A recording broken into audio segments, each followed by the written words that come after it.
Well, hi, folks. I'm Jim Peacock, and here today with another Peak Careers interview. And today we're going to look at, how do we as career coaches help our clients with that emotional side of the job search? And we have my good friend Karen Litzinger. She's part of a group of people that I meet with monthly. It's probably one of the highlights of my month.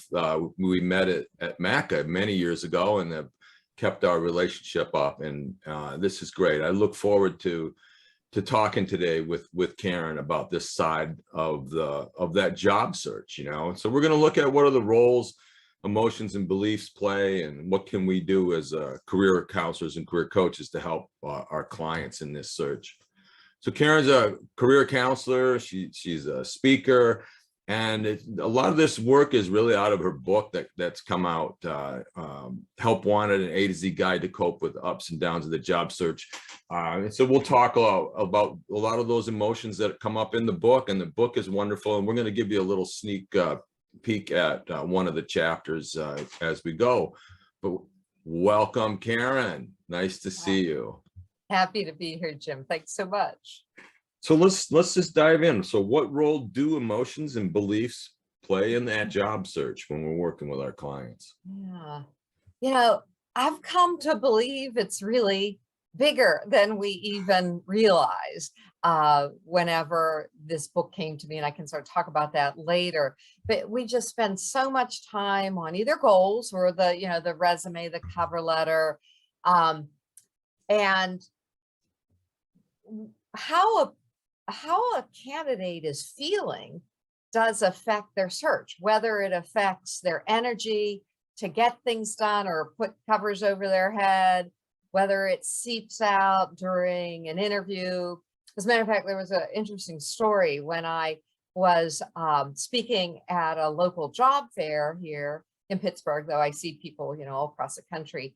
I saw an employer outside in the parking lot whom I knew, and she's like, "How are you?" I told her about the book, and she said, "Oh my God, people really need this." I had someone come up to me in the fair, and they were like, "I applied like online 3 times and I didn't hear anything." And, maybe I don't know what level of emotion they had, but she's just like, "Oh, not going to touch you." So emotions could sabotage a search, and then it's there's so many emotions. People might have anxiety, confidence, at all levels. When I first wrote the book, I was thinking, oh, maybe this would be helping more long-term unemployed or people who, were struggling more with a barrier. And I just want to share one more story just about, the importance of it. I think it comes from the client. This wasn't a client of mine, but it was just a couple days before I was going to do my first virtual job club gig. I'm doing this virtual job club tour. And on Facebook, my neighbor 2 doors down, and he gave me permission, to share the story. He wrote on Facebook about his search, and he's a PhD cognitive psychology person who works with educational technology. And he just went on about, "I'm sharing this for authenticity reasons so people know it's normal to feel the pain." And he went through his excitement, and then he thought this was a perfect job, and his rejection, and he said he cried, and then he had another one, and he, and I just thought, my PhD neighbor Bob struggled with confidence, struggled with emotions. This is really everybody at all levels, and all levels of confidence get shaken sometimes, often during the search. So Yeah, I mean, and I think you can certainly understand how easy it is, but the reality is that each client's going to present different emotions, right? And different time frames. I mean, even the same client might have different emotions depending upon what was going on. Sometimes it is frustration. It's, sometimes it's, lack of confidence, or, the self-esteem, or, I just think a lot of what we do, as coaches is try to help provide some hope, right? And I think part of that is, how do you deal with those emotions? And because they're going to get in the way in the interview. A lot of times that's really where they kind of bubble up. I mean, you can, if I'm emotional doing a resume, that's one thing and sending it in. But if I'm emotional and having one of these, lack of self-confidence, that's not what you want to be presenting. It's going to come out in your interview. And I think you got to address these things, I guess, is the big thing. I think you're right, again, about things coming out because it seeps out. If candidates aren't addressing their emotions, they might think they're, have their game face on and they're coming forward. But and many can, but it can surprise them. And it is important to deal with it and kind of recognize it's normal and natural. And, I guess I would say one more thing about emotions and thoughts and beliefs is, so in the end, so I was always doing a little bit of cognitive psychology work at parts of my career coaching, but I really believe that our thoughts affect our feelings, which affect our behavior, and behavior is activity in the job search, and it can affect success, which is sort of the end game behavior people are looking for. And so that's kind of the roots of some of what I think this is about, and we need to be thinking in those broader terms of helping clients with emotions. Because I can be providing the best career advice on resume or on their LinkedIn profile. But if that emotion, if they're not listening to me because of something, right, we can't really move forward with sort of the tools and techniques that we're talking about here. I think about this guy that got laid off on a Friday and was seeing me on a Tuesday. He had no idea it was coming. I couldn't do any career work with this guy on Tuesday. I mean, what we talked about was, what can you do to reduce the stress level in your life? And so I spent an hour with this guy coming up with a plan for him to go walk. Here, I'm the career coach. He's paying me for career coaching. But bottom line is, dude, you need to walk every day. You need to calm down, because those emotions were blocking any possible work that he and I could do together. Right. Yeah, absolutely. I mean, and it's interesting because emotions, like when you were saying, it can block the work of doing a resume. But I even have been thinking after all this, maybe emotions are even more important than your resume. I mean, your resume, we know, is a necessary document, but you can have that. And if you sabotage yourself or lose energy, or not confident, then it doesn't matter about, the resume. So it's interesting. I've actually come to appreciate this more. I don't always talk historically a lot about emotions in my appointments, but this whole journey has really raised it for me as well.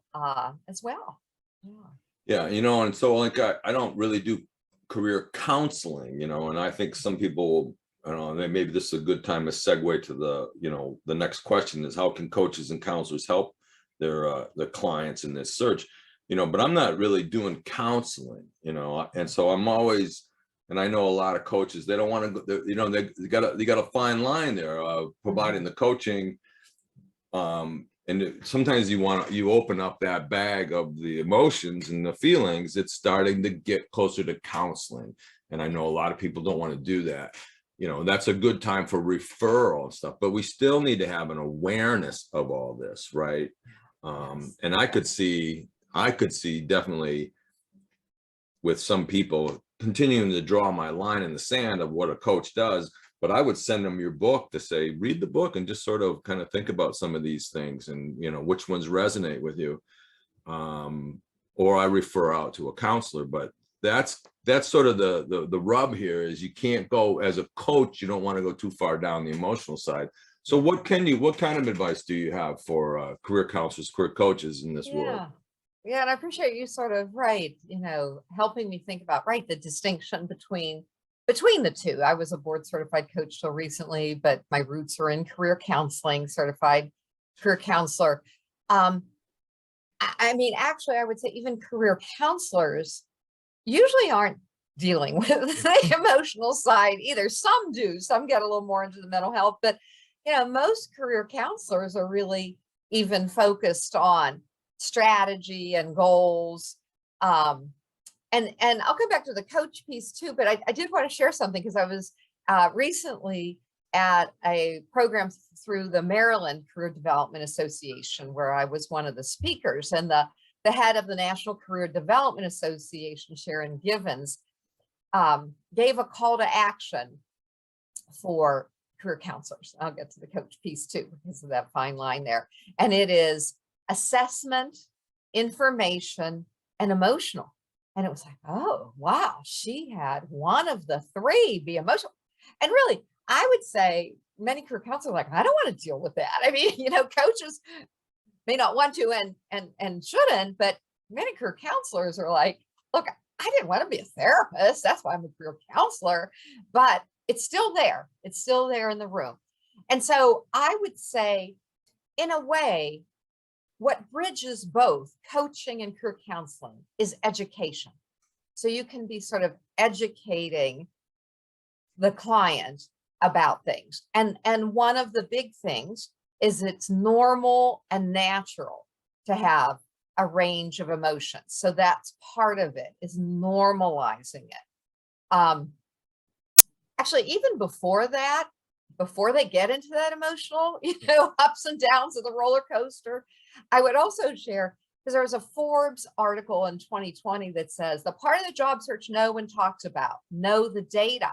And so one of the other strategies I suggest to coaches is preparing your clients. So preparing them with the data. And so when I do programs, I even do the poll, like what's the average applications received for any advertised job? And, that's 250 for the most part in agreement.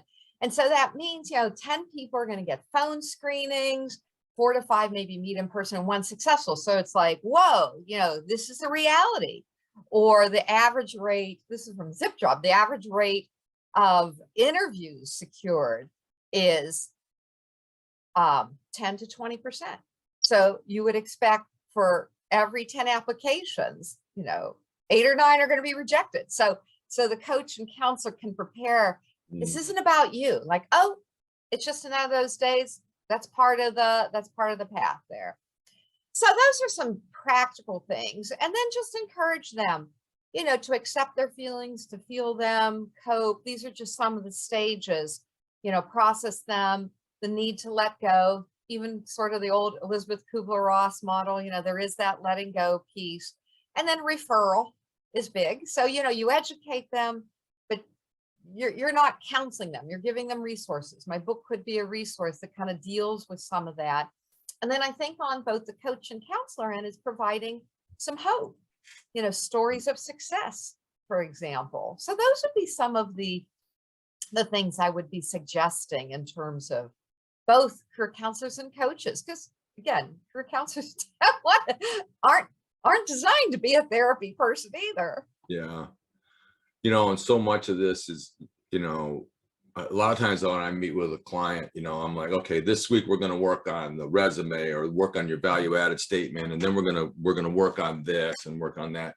But I always remembered, that I need to start every session going, what's going on today? And what do you want to do today? Because we may have had a great session in session 1 or 2, and now we're into the next session with a plan. Mm-hmm. We don't know what's happened in between, right? And I think that's where sometimes those emotions can kind of, as a coach, we want to always be careful about plowing forward too fast, and checking in with those clients, what's going on, because we may find that, something devastating just happened. They didn't get the job, or something happened at home. I mean, those are all barriers to progressing in the career, sort of the career educational and assessment part, right? Yeah, absolutely. Yeah. I think, the check-in in the beginning is what is always so valuable.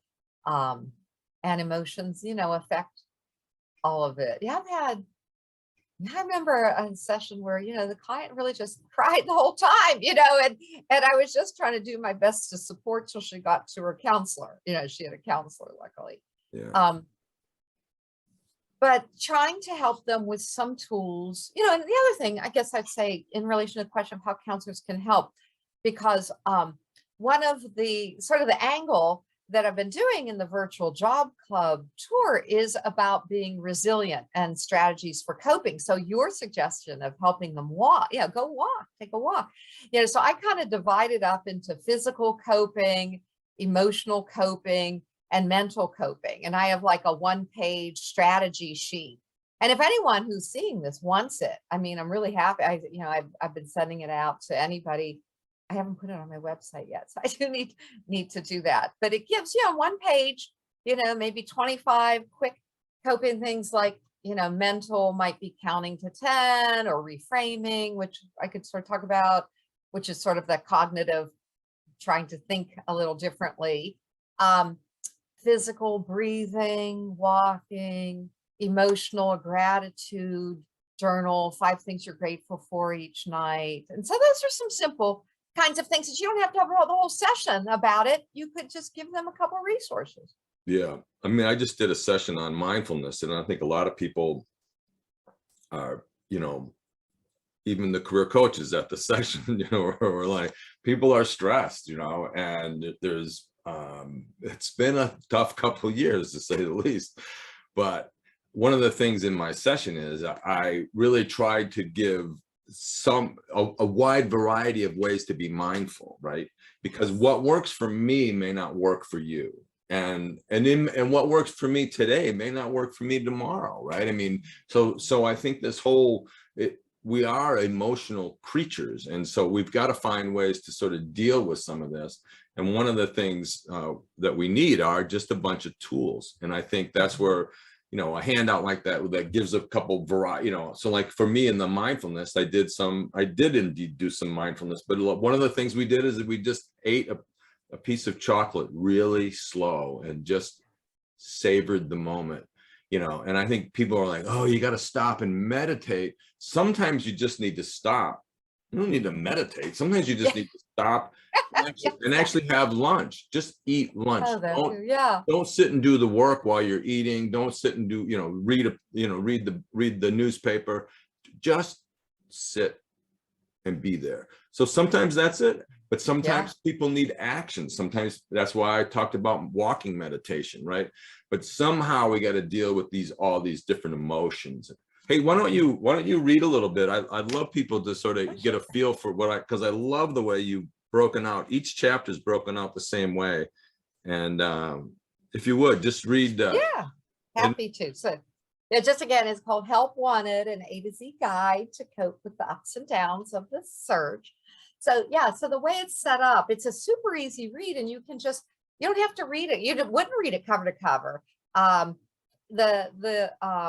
It's just sort of 2 pages where there's a quote, a brief reading, and then an affirmation. So that's sort of the cognitive psychology part. And the topics include like anxiety, confidence, gratitude, some positive things, resilience, rejection, procrastination. Some of these are probably familiar to, you as a coach hearing, as well as, uncertainty.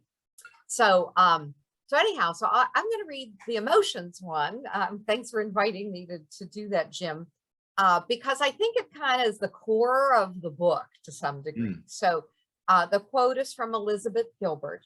Your emotions are the slaves to your thoughts, and you are the slaves to your emotions.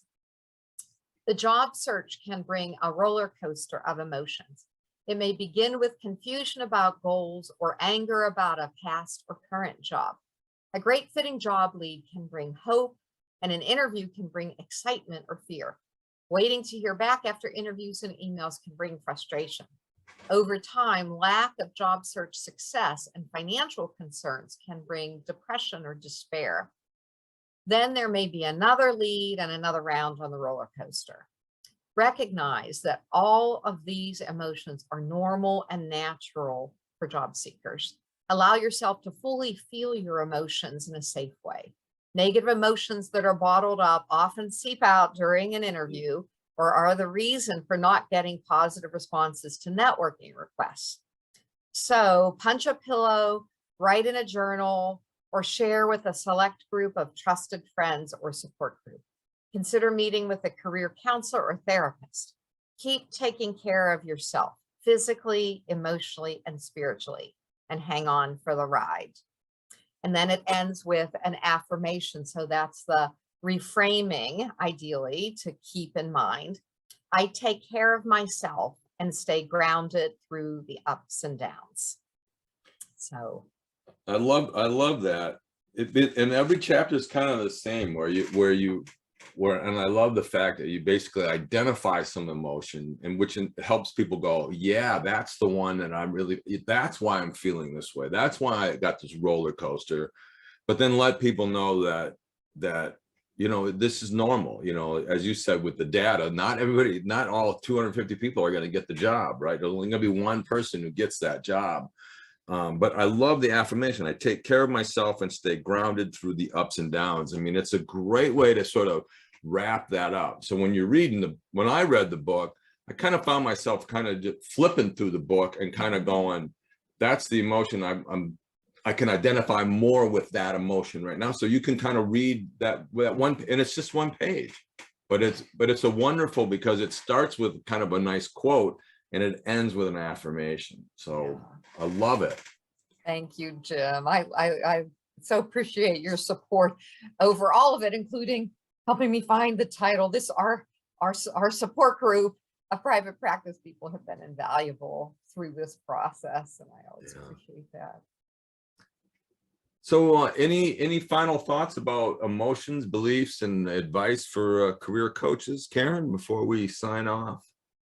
Wait, the only thing that I would sort of say is kind of back to how we're not dealing with emotions that much, and so what actually inspired the book was a client of mine replied to my monthly newsletter, and he was a longtime client. I hadn't seen him for a while, and he was like a master's level from Carnegie Mellon. So again, high level person with maybe some challenges. And he said, do you have any words of hope or encouragement? And I'm like, I don't know, I don't think I do. And I'm looking online for some materials, and there was like nothing out there. And that's really what inspired the book, because it wasn't like I was thinking about, oh, there needs to be some resource, but it was like, whoa, I want to help this person. I'm not finding anything.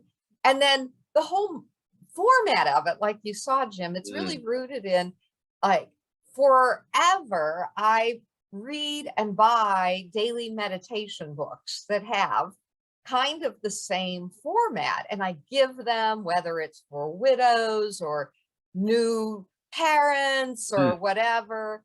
And in a way I felt like, and then I ended up getting a message during a meditation too. So I felt like, oh, there's nothing like this out there, because there's hundreds of books on the job search and career goals. It's almost like this weird little intersection of what I've been about that allowed me to bring this. And so I'm just trying to reach as many people as possible. So if anyone wants me to do a free program for you, that's what I'm doing. Of course, I'd love you to order my book. I think maybe you were just going to sort of say again, I think I had my website in the beginning, but it's karenscareercoaching.com, and you can order it there, and you can get it through any bookstore, but it's sometimes better to order through the author. And there are some sample pages on Amazon. So some of these excerpts are on there if you want to see like a few more. Yeah, there's a lot of times I'm looking for quotes for my weekly career email as well. And, you can find quotes, but you can't find the quotes and the information in the same place, right? Typically, and then like, what is the quote? If I'm writing about a mindset change, because I like to write about how do we help people change their mindset. I'm looking for certain quotes, but then there's no other piece to go with it. And so I love the fact that your book kind of pulls all three of those pieces together. It's a quick read, but it's very helpful, very helpful. Thanks so much, Jim. I appreciate your interest and hoping to, get the word out. Absolutely. So anyways, I'm Jim Peacock with Peak Careers Consulting. I started my business teaching the facilitating career development class, and I've added these online discussion-based seminars for career practitioners. They're a little different than other online classes, where these are with a cohort of people, and there's weekly discussions. Typically, the seminars are 5 weeks long, so you actually get to know the people in the class, and you get different perspectives of the topic. I love doing face-to-face workshops, and it's been great because things are starting to open up now after the pandemic. I'm also the author of a Field Guide for Career Practitioners, and The Adventure of Finding Me in New Zealand is not a career book, but I've included it here because I wrote it last year. It's really a journal of a year I basically took traveling after grad school. And if you are a career practitioner or a career counselor, anyone who delivers career services, please sign up for my weekly career emails, and we'll get the top 10 tips of working with an undecided person.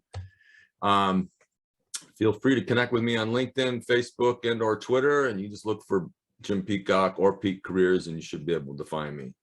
Karen, nice to see you, and thank you for sharing a little bit about your book and about this whole side of the emotional side of this job search. Thank you. Thank you for having me.